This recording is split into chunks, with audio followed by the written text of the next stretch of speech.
దేవుని ఘనమైన పరిశుద్ధ నామమునకు ఘనత కలుగునుగాక. క్రీస్తునందు ప్రియులరా, దేవుడు తన మహాకృపను బట్టి మరొక నూతన ఉదయకాల సమయం పరిశుద్ధ ఆదివారపు వేళ ఆయన పాద సముఖములో నివసించేటువంటి చక్కటి ధన్యత మన అందరికి అనుగ్రహించారు. నిజంగా మూడవ మాసంలో 4వ పరిశుద్ధ దినం ఇటు రీతిగా ప్రభువును ఆరాధించేటువంటి ధన్యత మనకు ఇచ్చారు. మన బట్టి ఆయన ఉన్నతమైన నామమునకు ఘనత కలుగునుగాక. క్రీస్తునందు ప్రియులైన దైవజనులు, స్నేహితులు, విశ్వాసులు, సహోదరులు ఈ కార్యక్రమాన్ని వీక్షిస్తూ ఆత్మీయంగా బలపడుతూ నన్ను ప్రోత్సహిస్తూ నా కొరకు ప్రార్థిస్తున్న ఆత్మీయ అందరికీ కూడా క్రీస్తు యేసు వారి ఉన్నతమైన నామంలో ఉదయకాలపు శుభములు, నిండు వందనాలు తెలియజేస్తున్నాను. మీరందరూ బాగున్నారు కదండి? చాలా సంతోషం.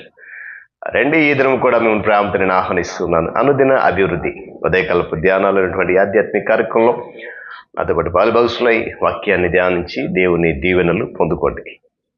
బైబిల్స్ మన దగ్గర ఉన్నాయి కదా, తెరిచి చూడండి. నేటి దిన ధ్యాన వాక్యంగా 2వ పేతురు పత్రిక 1వ అధ్యాయము 5వ వచనంలో ఒక మాటను చదువుతా ఉన్నాను.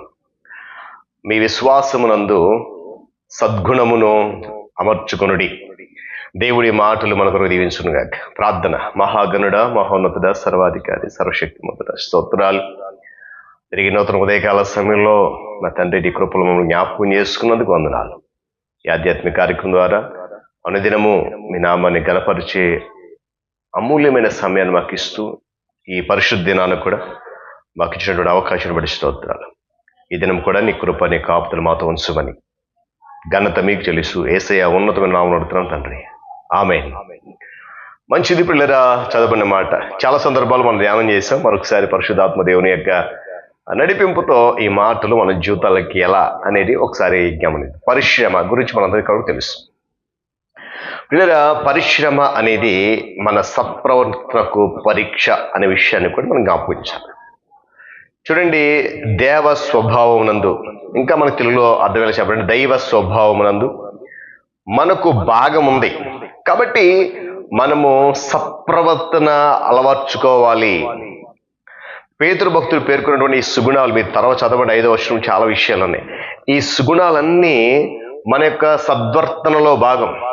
ఇవి ఏం చేస్తాయంటే ఒకదానితో ఒకటి ముడిపడి ఉన్నాయి. వీళ్ళు గమనించి, సద్వర్తన అనేది పుట్టుకతో రాదండి. మనము ఆ సుగుణాలను అమర్చుకున్నప్పుడు మనలో సద్వర్తన అనేది ఉంటుంది. అలవాట్లు కూడా మనకు పుట్టుకతో రావు. ఏమంటే ఏది కూడా మనం పుట్టుకు నేర్చుకుంటామా? నేర్చుకోము.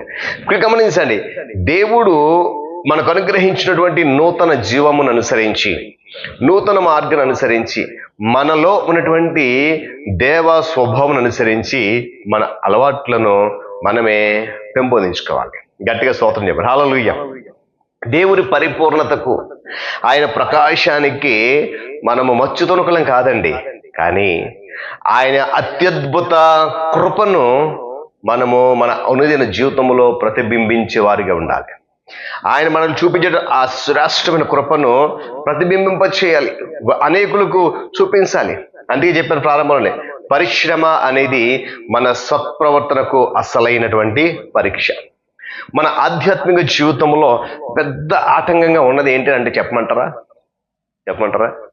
మన జీవితంలో, ఆధ్యాత్మిక జీవితంలో పెద్ద ఆటంకం ఏంటంటే మనము గొప్ప పనులు చేయాలనుకుంటా చూడండి, అదే పెద్ద ఆటంకం. గొప్ప పనులు చేయాల్సిన అవసరం లే. మన ఆధ్యాత్మిక జీవితాన్ని అభివృద్ధి చేసుకోవడానికి పెద్ద పనులు చేయాలనుకోవడం, అది ఆత్మీయ జీవితం వెనక్కి. చూడండి, యేసుక్రీస్తు ప్రభువు ఏం చేశారు? ఒక తువాలు తీసుకున్నాడు, నడాన్ని కట్టుకున్నాడు, శిష్యుల పాదాలు కడిగాడు, ఆ పాదాలు తువాలతో తోడడం మొదలుపెట్టాడు. అంటే చూడండి, మన పెద్ద గొప్ప పనులు చేయాలనుకోలేదు. ఆయన తనను తగ్గించుకుని తన శిష్యుల పాదాలు కట్టడానికి ఇష్టపడ్డాడు. అంటే చూడండి, అద్భుతమైనటువంటి దేవుడు, ఆశ్చర్యకరమైనటువంటి దేవుడు, సర్వ సృష్టికర్తన దేవుడు తగ్గించుకుని ఆ శిష్యుల పాదాలు కడిగాడు. గమనించాలి కాల్సిన పిల్లలు,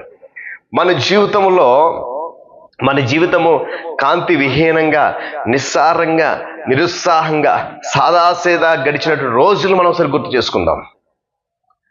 ఎందుకంటే ఇది మనందరి జీవితంలో కనిపించే అనుభవమే. గతంలో మనం ఎలా ఉన్నాం తెలుసు కదా, ఇప్పుడు ఎలా ఉన్నాం కదా. దీన్ని మనం తేలిగ్గా కొట్టిపారేయలేం, అసలు కొట్టిపారేయకూడదు కూడా. ఎందుకు తెలుసా? ఇటువంటి పరిస్థితుల్లోనే మన జీవితంలో అకస్మాత్తుగా ఒక మెరుపు మెరిసింది. ఆ మెరుపే యేసుక్రీస్తు ప్రభువు. దేవుని స్తోత్రం కలుగును గాక. హల్లెలూయా. మనం దేవుని నుంచి అత్యద్భుతమైన ప్రేరణను పొందుకున్నాం క్రీస్తు ద్వారా. అయితే మినుముట్లు గొలిపేటువంటి మెరుపులు ఎప్పుడు ఉండవు, ఎప్పుడో ఒకసారి కనుక దేవుని శక్తిని పొందుతూ, దేవుని కృపను పొందుతూ, దేవుని యొక్క ఆశీర్వాదాన్ని పొందుతూ మనము సాదాసీదా జీవితాన్ని మాత్రమే కొనసాగించాలి. ఉన్నత శిఖరాల కొరకు ఎప్పుడు కూడా ఆలోచించుకోవాలి. ఆ సాదాసీద జీవితము నువ్వు కొనసాగిస్తూ ప్రభువులు ఉంటే ఆయన నిన్ను హెచ్చిస్తాడు. దేవుని స్తోత్రం కలుగును గాక. యేసుక్రీస్తు ప్రభు వారి జీవితం అలాగే కదండి. వడ్రంగి కుమారుడికి పెరిగాడు, నెమ్మదిగా విధేయతను అలవర్చుకున్నాడు.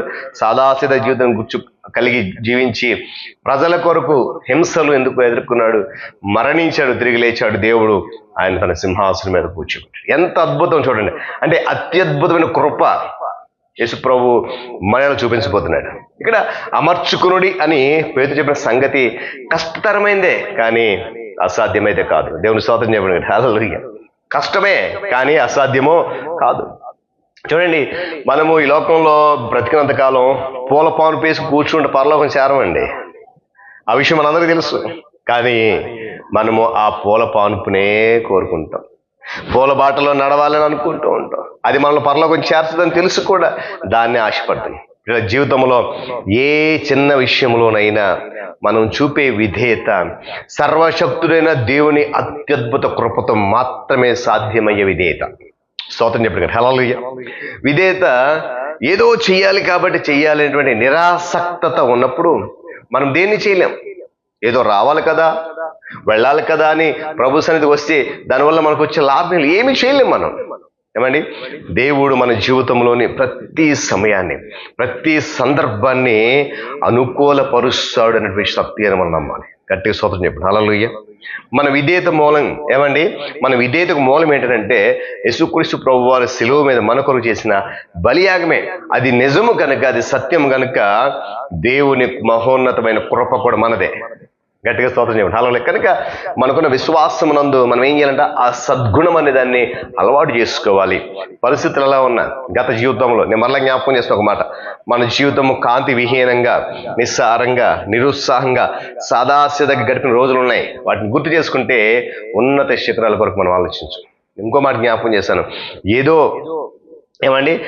గొప్పగా చేసేయాలి అనే ఆలోచన మన ఆధ్యాత్మిక జీవితం పెద్ద అడ్డుబండ. కనుక అలాంటి ఆలోచన కాకుండా సాదాసీదమైన జీవితంతో ప్రభు పాదాల దగ్గరికి వస్తే తప్పకుండా ఆయనే అత్యద్భుతమైన కృపతో సింహాసనాన్ని ఎక్కిస్తాడు. దేవుడి మాటలు మనకు దీవించును గాక. ప్రార్థన చేసుకుందాం. ప్రేమగల తండ్రి, మహోన్నతుడు మీకు వందనాలు. తిరిగి నూతన ఉదయకాల సమయం పరిశుద్ధినాను వేకొని నీ మాటలు వినగలిగే చక్కటి విలువైన సమయాన్ని మాకు ఇచ్చాం. అద్భుతమైన నీ మాటలు, అత్యద్భుతమైన నీ కృప మేడం చూపిస్తున్న స్తుతులు చెల్లిస్తూ ఈ దినమంతా జరగబోతున్న కార్యక్రమంలో ఆరాధనలు మీరు మాతో ఉండండి. ఘనత మహిమ మీరు పొందండి. క్రీస్తు యేసు వారి శక్తిగల నామములో అడుగుతున్నాం తండ్రి. ఆమేన్. త్రియేక దేవుని దీవెన, ఆయన సన్నిధి కాపుదల సదాకాలము మనందరికీ తోడు నడిపించును గాక. ఆమేన్.